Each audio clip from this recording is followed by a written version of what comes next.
High high ভাই, এই লোকটি এত বড় বড় কথা বলার সাহস কই পাইলো? একটা অপ্রকট সত্যি বলে দিয়ে যাচ্ছি, আজ পর্যন্ত কোন মুসলমানকে দেখিনি ঈদের দিনে মসজিদের সামনে মাইক চালিয়ে দিয়ে নাচছে।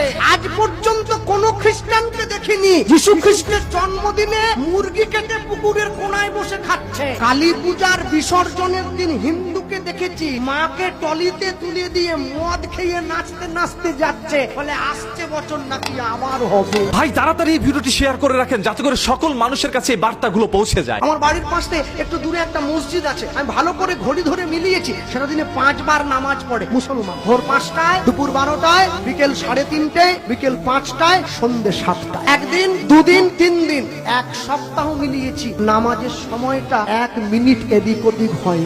আপনাদের এই পুরো সবঙ্গে যদি বন্যা হয়ে যায় তবু নামাজের সময়টা পরিবর্তন হবে না, ওটা ভোর 5টার নামাজটা 5টাতেই হবে। কিন্তু